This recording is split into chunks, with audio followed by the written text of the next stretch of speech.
Assalamualaikum warahmatullahi wabarakatuh. Selamat pagi anak-anak kelas 5B yang ibu sayangi. Bertemu lagi walaupun dengan daring ya. Masih home learning. Kita akan membahas dengan tema 6 subtema 1 pembelajaran 4. Hari ini semoga pembiasannya sudah dilaksanakan ya. Nah, hari ini kita akan membahas tentang masih tema 6 subtema 1 pembelajaran 4. Nah, anak-anak, hari ini masih suasana daring. Semoga kalian selalu sehat. Hari ini kita akan membahas ada pada buku ya. Coba perhatikan gambar. Bagaimana gambar itu? Itu positif atau negatif? Yang kalian lihat mungkin harus menghentikan membuang sampah di sungai. Jadi kita tidak boleh membuang sampah sembarangan.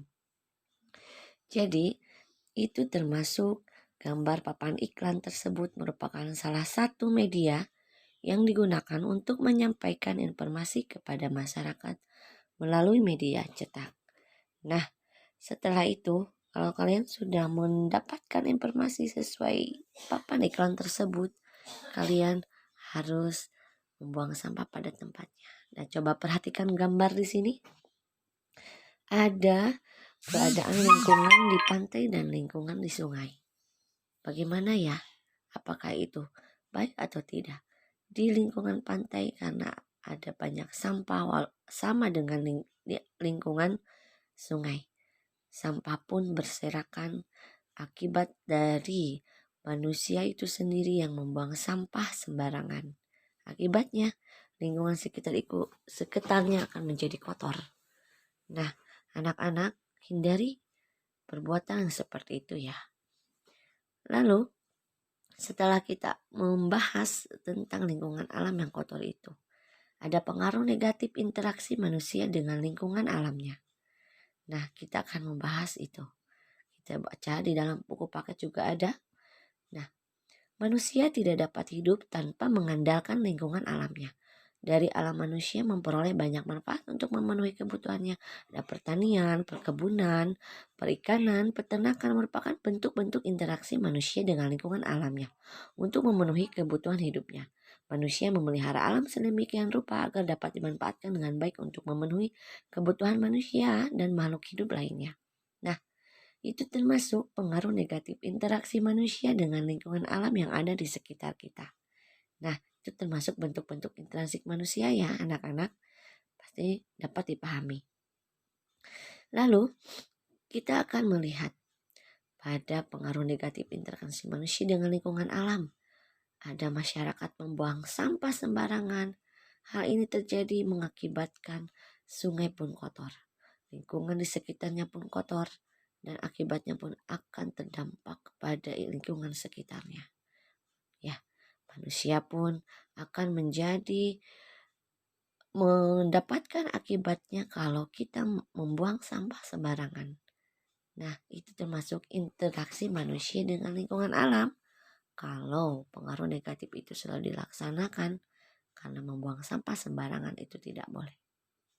Nah, kemudian dampak negatif interaksi manusia dengan lingkungan pun terjadi pada lingkungan sekitar kita dalam kegiatan sehari-hari. Itu pasti terjadi pada yang kita lihat di lingkungan sekitar kita itu ya.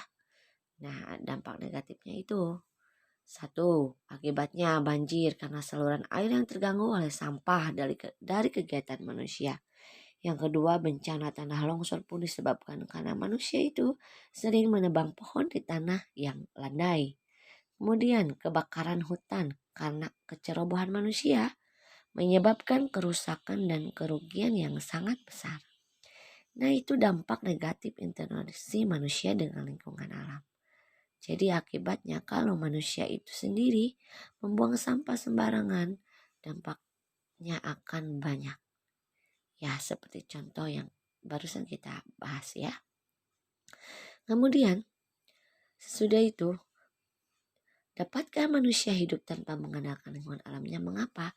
Nah, ini kalian jawab pertanyaannya, tugasnya ini ya. Kalian tulis di buku latihan kalian. Jadi menjawab pertanyaan dari bacaan yang kalian baca di buku paket ya. Itu halaman ada di buku paket. Yang kedua, jelaskan 2 atau 3 contoh interaksi manusia dengan lingkungan alam yang terjadi di sekitarmu. Tadi udah dibahas ya anak-anak. Nah, kalian boleh dijawab pertanyaannya di dalam buku latihan. Yang nomor 3, ada nomor 3 itu kalian juga tulis jawabannya. Sebutkan dan jelaskan contoh interaksi manusia dengan lingkungan alamnya yang merugikan manusia dan lingkungannya. Nah, tadi sudah dibahas juga apa yang merugikan manusia dengan lingkungannya itu. Kalian sebutkan dan jelaskan contoh interaksi manusia dengan lingkungan alamnya yang dapat merugikan manusia. Tadi sudah disebutkan. Yang keempat, apa saja akibat interaksi negatif manusia terhadap lingkungan alamnya? Kalian jelaskan dan dijawab pertanyaannya di dalam buku latihan. Nah, itu tugas kalian 1 ya di dalam pembelajaran 4 ini. Nah, kemudian mendapatkan manfaat dari lingkungan alam merupakan hak kita, tetapi memeliharanya adalah kewajiban kita bersama.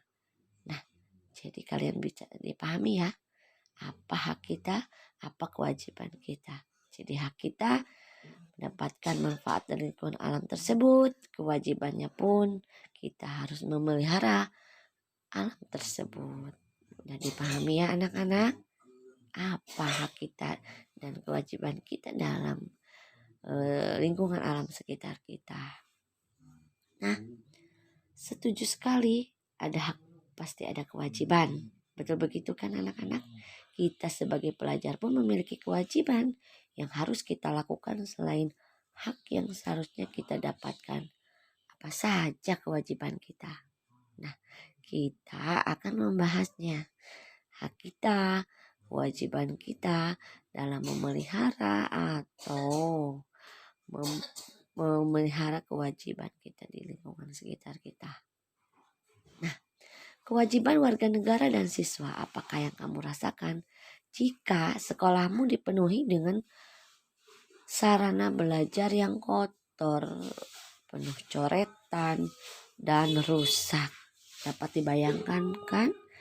Kalau di sekolah kita itu sarana belajarnya kotor, banyak sampah, banyak coretan, dan rusak. Pasti tidak nyaman, bukan? Nah, kewajiban warga negara dan siswa itu, salah satu hak siswa adalah mendapatkan pendidikan yang layak. Ya, itu termasuk kewajiban warga negara dan siswa. Salah satunya hak siswa untuk mendapatkan pendidikan. Bukan begitu? Nah, kalian nanti bisa dipelajari lagi dalam buku paket kalian ya.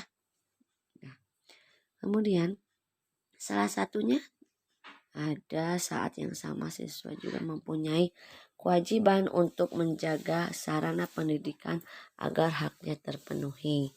Lalu kemudian semua hak dan kewajiban itu harus kita laksanakan atau kita terima ya.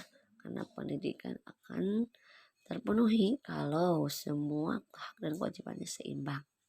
Apa yang dimaksud dengan kewajiban ya anak-anak?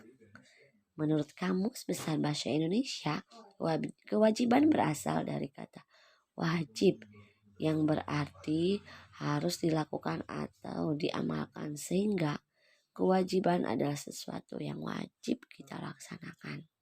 Semua itu harus kita laksanakan, kewajiban yang harus kita amalkan ya di lingkungan sekolah atau di rumah.